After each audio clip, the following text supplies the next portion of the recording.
This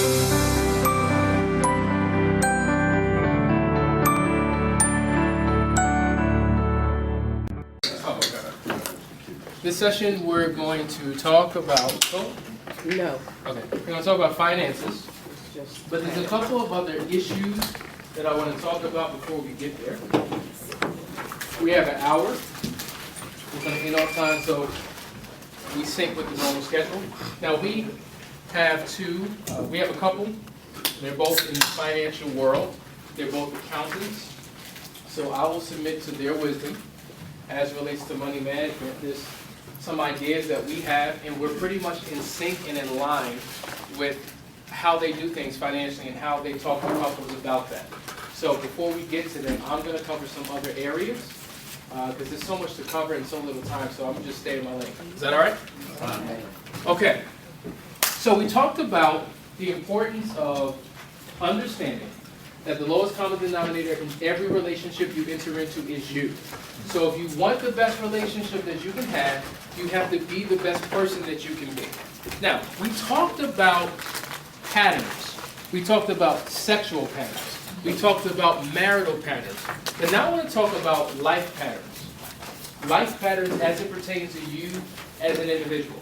Now, when you think about God, and you think about His system, my belief is that the quality of your life is in direct proportion to your understanding of God and His system. I'll say that again so it sinks in. The quality of your life is in direct proportion to your understanding of God and His system. I think the problem is that many of us don't really know God or don't really understand His system. So we're serving something that we think is God, but it's not really God. We're either serving a poverty God or a lottery God, right? Poverty God says, I'm not supposed to be successful. I'm not supposed to have wealth. I'm supposed to be lowly and meek, and I'm just not supposed to accomplish anything in life. That's a poverty God. Lottery God says all I have to do is pray, right? Because I'm going to treat prayer like it's a craps. When I'm gambling, right? I'm just going to pray, sit back, and let God handle the rest. That's a lottery God. I'm just going to put it on. I'm going to put, snake eyes, and I'm going to put it on black, and I'm going to put it on. Whatever we do, whatever games we play, we treat God like it's a lottery. And so what happens is when things don't work out in our lives, what do? We blame our God. Isn't it interesting? In the Garden of Eden, God approaches Adam and Eve. Says, Adam, what happened? Adam blamed God. Eve, what happened? Eve blamed the devil. And as Christians, that's exactly what we do. We make God and the devil the scapegoat for all of our foolishness because we're hiding behind these powerful forces. And so what has happened is spiritual laziness has crept into our lives because we've made everyone else responsible for our own life rather than realizing that when God created us, He gave us everything that we need in order to accomplish things in the earth. Is that right? Okay. So as it relates to patterns, I want to share with you something that's really, really, really deep. Because when God creates something, it is said that order is the first law of heaven. That whenever God creates something, He creates them in patterns, in certain sequences, and you can begin to study aspects of God's creation, which gives you a better understanding of God. So some would say, some would ask me, if I wasn't a speaker or if I didn't really do with relationships, what is it that I would want to be? And I would always say, I would love to be a scientist because I love studying how creation came about. Because when you study science, you're understanding better who God is. And even though scientists for so long have been atheists and tried to disprove God, the more you begin to study, the more you begin to prove the existence of God. Does that make sense? All right. So, as it relates to that, when God creates, a lot of times He creates in patterns. He creates in cycles. He creates in spirals. And there are 3 spirals that we can quickly identify. And I want to share these with you. Number 1, there's a type of spiral that you see that starts out as a small circle, works its way around, and gets bigger and bigger and bigger. Has anyone ever seen that spiral before? Yes. So if you can see this, pretty much the width between each layer is equal to the other, and it grows slowly over the course of time. That represents natural progression. That represents natural progression. So as you grow, everything around you grows simultaneously. So you don't necessarily notice the growth that you're going through because it's natural progression. In the earth, we have 4 seasons: winter, summer, spring, and fall. They each last for a number of months. We have years. We go from one year to the next year. When you turn 35, you may not look or feel any different than 36, but you're older. But you're growing, your progression. It's natural. That's one type of a cycle. It's called a progressive growth. Progressive growth. Then you have another type of cycle, or spiral, that starts on the outside, big, and works itself in.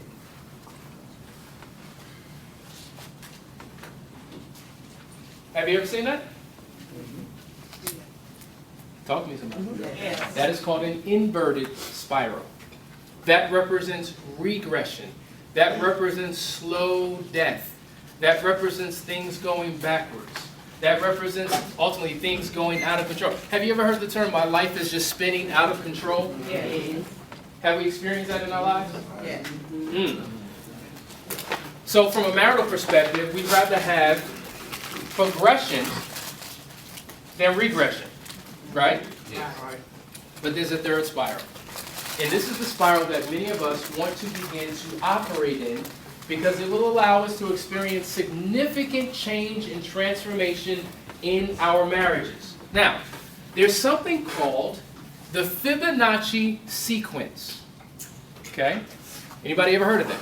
Yes. Okay, the Fibonacci sequence was a man by the name of Leonardo Fibonacci, who in the 1500s, he was a mathematician.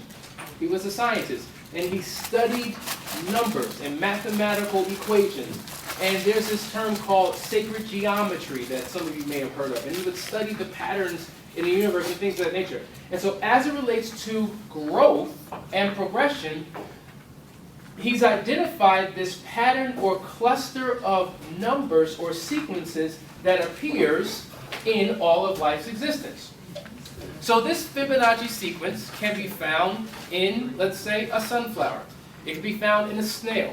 It can be found in the bronchial tubes of your body. It can be found in your heart. It can be found in the shape of your ear. It can be found in the waves of a tide as the waves come in from the ocean. It can be found in the galaxy of the universe. It's found everywhere you go. And because of this particular pattern that can be found everywhere, it has been termed the fingerprint of God, representing his creation. Now, Fibonacci sequence operates like this. Starts out small, gets bigger, and bigger, and bigger. Have you ever seen a spiral like that? Like a snail. Looks like a snail. Perfect example. Looks like a snail. That's the Fibonacci sequence. Now, in terms of a numerical code, this is how the formula is calculated.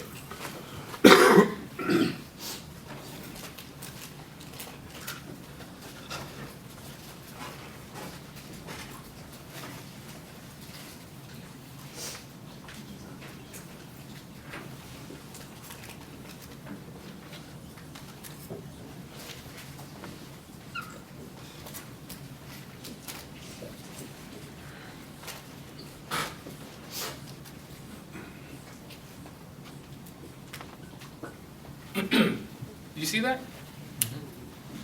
Okay, so what does this mean?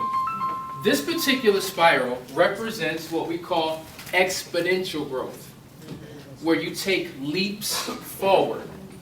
So from a mathematical equation, the way that this is calculated is, the first number is actually 0, but the first one in terms of this is 1. Okay? So 1 plus 1 is 2. Correct? Okay. So I'm at 2. In order for me to get to 3, in order for me to move forward, I've got to step back and add the number that came before it, and it allows me to get to 3. I'm at 3. In order for me to get to 5, I've got to step back, add the number that came before it to get to 5. Are you following me? Yes. To get to 8, I gotta go back. It gets me to 8. Now I'm at 8. I've gotta go back, and I leap forward into 13.